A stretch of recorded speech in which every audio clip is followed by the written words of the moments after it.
we've seen increased productivity, and we've seen enhanced patient experience and safety. And I'm going to show you some of those scores here in a minute. And we believe we've improved the community. When I have a captive workforce. I have 2,000 people. If they're educated to what's happening around them and why and things that are happening, they leave the hospital and they talk to their families. And one of the greatest areas where we saw this was human trafficking. So I joined the Board of Transitions, it's now close to 2 years ago, and at my very first meeting, they started talking about human trafficking, and I knew nothing about it. And when I realized what it was, and the fact that there is, Pennsylvania's ranked 9th in the nation, and you can see here there were 199 cases. There's much more of it, it's just not all reported. And there is an organization called Path 15 along Route 15. Route 15 is one of the highest human traffic roads in the country. And it goes from New York State all the way down to the Maryland border.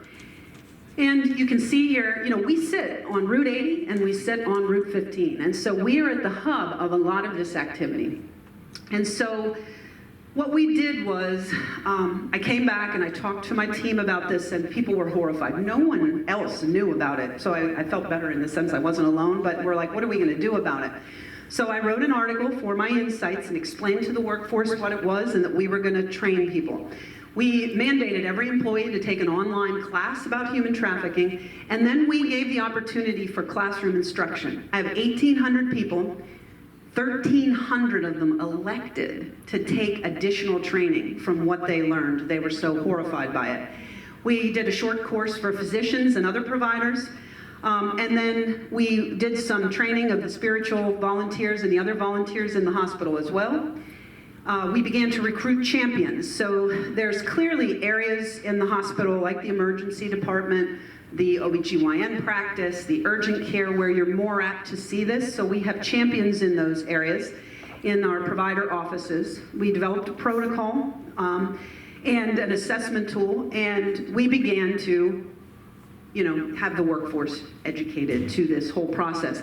And in the course of that, one of the things about the Geisinger relationship is that, I talked to them about human trafficking and same reaction. People just weren't aware of it. And in the meantime, they've actually moved to adding grand rounds for their physicians. There was a system leadership forum, and there's a sexual assault nurse examiner program. Actually, Evan was the first hospital in the state to have this through their work with transition. Geisinger had not had a same program, and they've now instituted one, which is an important part of addressing human trafficking.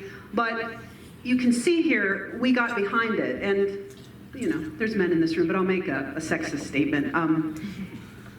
80% of my workforce is women, and when you get women behind an issue, they get lit by it, and they make stuff happen, and people took this really seriously. I just spoke with Susan Mathias at an event in State College, and when I turned around to present, 5 of my employees were there, all frontline employees who just saw the summit, signed up to attend, didn't have to be there, but they're interested in this topic and want to do their part. In the year that we've trained people, we've identified 8 victims. And that may not sound like a high number, but the issue is with this is that we had cases where we didn't know what was up. So, an example, I'd be in an OBGYN office and the doctor would say to me, Kendra, something happened, it's weird, I don't know what to do. Woman comes in, young girl has a pelvic exam. All women know that your spouse does not, or your partner does not come along and watch a pelvic exam. They might be there for an ultrasound of a baby being born, but why would the man not leave this woman's side at all? Wouldn't leave her alone in an exam room. And my team calls it your hinky flag. Your hinky flag goes up and you say something's not right here. In the long run, what we realize now is we were probably seeing a woman who was trafficked. Somebody came to me and there was a woman who had a tattoo inside of her mouth when they were checking her, tonsils when she came in for something. And they said, what's that? And she said, oh, it's the name of my boyfriend. And it's, tattooed along your bottom lip, and you're like, well, this is odd. That's one of the classic signs of somebody who's being trafficked. We just didn't know it at the time. And so proof is that it may take 5 or 6 encounters with a healthcare system before an individual gets help. But if they come in and they are treated with compassion and kindness and non-judgment, this is where your bias comes in. This is not prostitution. People are being kept against their will. They're being addicted to drugs. I mean, there's all kinds of stories. But if you don't know about human trafficking, I encourage you to learn about it. You think you live in an idyllic part of the world, and it's hard to imagine. But since the work of transitions and they've begun to talk about this, there's more and more people being identified. And the age of people being trafficked is dropping from an average age of 14 down to 12. And so it is, but my workforce, and we've won now awards across the state for our work. We're a small hospital, but you get behind something and it is a social issue and it is a public health issue, and we are doing our part. So again, you're tying what is happening in your communities. And I can tell you, my workplace, the day that we did a management training on this, in all the years I've been at Evangelical, there's been nothing that rocked my team more. People were texting during the meeting, holding family meetings at night to say, I don't know anything about this. I got to talk to my children about this. Going to their sports teams, guys that drive the road all the time saying, I'm not going to look at the vehicles I pass quite the same way anymore. And Susan's trying to calm them down. You can't just knock on the window of a strange car. But, we're trying to get this figured out. And again, this is a way in which Geisinger and Evan can work together and to help one another. But we're very, very proud of this work. And then, so all of these strategies together, and I'll wrap up here for comment, is what we've seen at Evangelical in the last 4 years, and I would say by focusing on our workforce, is growth.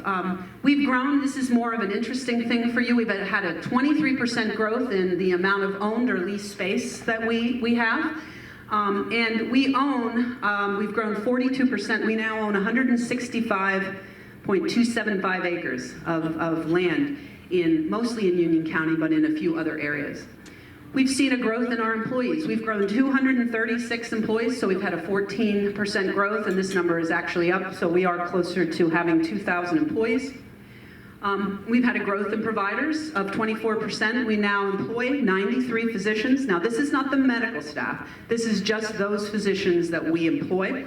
And we've more than doubled our size of our advanced practitioners, which are the physician's assistants, the nurse practitioners, the midwives, all of that, to where we now employ 85 of those.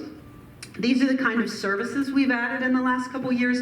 We've acquired Brook Park Family Medicine. We have acquired the GI practice along with the endoscopy center. We've acquired a pain medicine program. Our practice, the same with OBGYN. We've added new cardiac monitoring systems. We have endocrinology, new endocrinology practice. We do what they call enhanced recovery total joint program. Really, the majority of our joints replacements, hips and knees, are now getting out in 24 hours. That's what the insurance companies are driving, and for us, we've moved very quickly to that. Palliative medicine is new for us. Lots of different testing, and we added what you most know is the urgent care, which has been very successful for us. I told you a little bit about what we've seen in engagement scores increasing, but here's our patient safety grade has dramatically jumped. And patients rating our hospital, and the values dropped off on this slide when Allison sent it to you, but 80% of our patients rate us between a 9 and 10 and would recommend the hospital. The only place where our satisfaction scores are down are noise at night and privacy. And I believe with the new building, those will be addressed. You won't just pull the curtain between you and your roommate and have them hear your whole story, You'll actually have privacy. And this is not here either. Let me tell you the numbers. So we have grown. This was a slide that was showing you net growth year over year. So each year we've had 1 year at 8.62%, next 4.5, third 5.9, and the fourth 4.84. In the last 4.5 years, we've grown about 23% in our total business. And so